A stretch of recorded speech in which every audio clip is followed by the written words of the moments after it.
Hello everyone, good morning. કેમ છો બધા? આઈ હોપ બધા મજામાં જ હશો. એન્ડ આજે મારી મોર્નિંગ વ્લોગની શરૂઆત થઈ ગઈ છે કિચનમાં.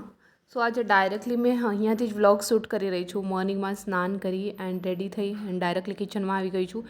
એન્ડ સૌથી પહેલાં તો મારી મોર્નિંગ છે હનુમાનજી દદ્દુને મનાવીને ડાયરેક્ટલી ગરમ પાણી જોડે થતી હોય છે.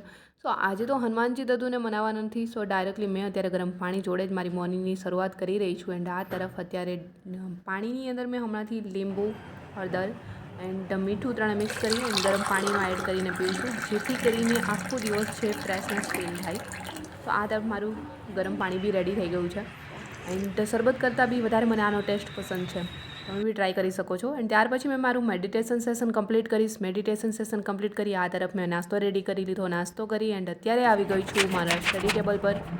એન્ડ મોર્નિંગમાં જ આજે મને એવું લાગતું હતું કે મેં શું રીડિંગ કરું, કંઈ સમજાઈ નથી રહ્યું. કેમ કે સવારથી જ્યારે મેં સ્ટડી ટેબલ પર આવી બુક્સ જોઈ તો કોઈ બી બુક્સ લઈને બેસું તો બોરિંગ થવાતું હતું. અને સૌથી પહેલાં તો મેં જે અત્યારે બંધારણ રીડ કરી રહી છું તો એટલું બોરિંગ થવાય છે. એકવાર જ્યારે ફર્સ્ટ ટાઈમ રીડિંગ કરતા હોય ત્યારે તો જસ્ટ રીડિંગ કરીએ જતા હોય એટલે એટલું કંઈ પ્રોબ્લેમ ન આવે. પણ સેકન્ડ ટાઈમ જ્યારે રિવાઇઝ કરવાનું હોય ત્યારે મોસ્ટ જે આપણા માટે વધારે મોસ્ટ એમપી હોય એવું જ કરવાનું હોય છે. તો સવારમાં મેં એમસીક્યુ અત્યારે સોલ્વ કર્યા. Hello everyone, good morning. કેમ છો બધા? આઈ હોપ બધા મજામાં જ હશો. એન્ડ મોર્નિંગની શરૂઆત આજે થોડી લેટ થઈ છે, બટ હા અત્યારે મેં ઓલરેડી મોર્નિંગમાં જ મોર્નિંગ રૂટીન ફિનિશ કરી એન્ડ મોર્નિંગમાં જ થોડા છે બંધારણના એમસીક્યુ સોલ્વ કરી રહી હતી.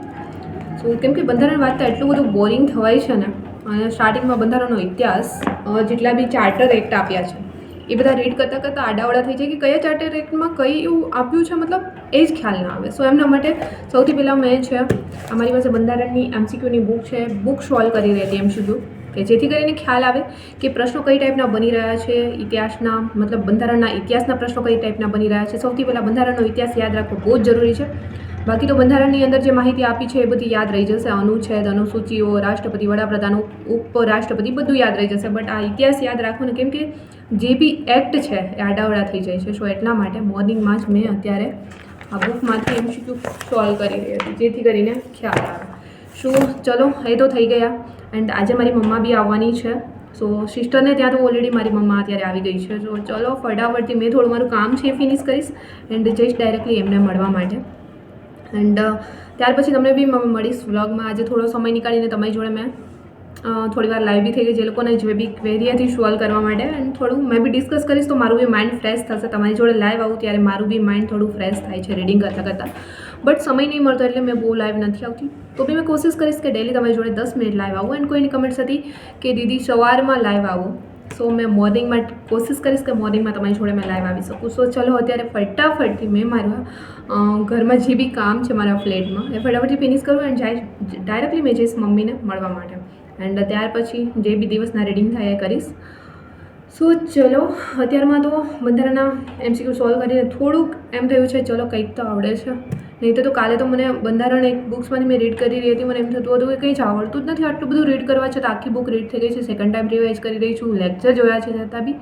બટ અમુક પીવાયક્યુની બુક તમે જે પીવાયક્યુ સોલ્વ કરતા હોય ને, મેં નામ નહીં આપું, બટ જે લોકો પાસે છે પીવાયક્યુની બુક એ લોકોને ખબર હશે કે એ પીવાયક્યુની બુક કેવી છે. સો આવી પીવાયક્યુની બુક છે તમે સોલ્વ કરતા હોય ત્યારે તમને એમ થાય કે આ પીવાયક્યુ કેવા છે. આમાં તો મેં વાંચ્યું એ કંઈ છે જ નહીં, એ લોકોએ જાતે બનાવેલું છે અડધું એમાં. અને તમને જ્યારે આવું લાગતું હોય ને કે આમાં મને કંઈ આવડતું નથી, એ પીવાયક્યુની બુક્સને બંધ કરી અને મૂકી દો. અને જ્યારે બી તમે રીડ કરો છો ત્યારે તમને અત્યારે ભલે તમને નથી આવડતું, પણ જે તમે રીડ કરીને ગયા છો ને એ પેપરમાં હશે ને હશે આવું બનશે. સો પીવાયક્યુની બુકમાં કંઈ ન આવડે તો પીવાયક્યુની બુક્સને બંધ કરીને મૂકી દો. કાલે જ્યાં એક બુક હતી મારી પાસે પીવાયક્યુની, મેં સોલ્વ કરી રહી હતી, બટ મને એમ થતું હતું કે આ બુક્સ પીવાયક્યુની છે, મેં અત્યારે નદીમાં પધરાઈ આવું. કેમ કે આમાં કેવા પીવાયક્યુ આપે છે. આપણે યુપીએસસીની એક્ઝામ નથી આપવાની, જસ્ટ કોન્સ્ટેબલ પીએસઆઈની એક્ઝામ આપવાની છે, તો એ લેવલના હોવા જોઈએ.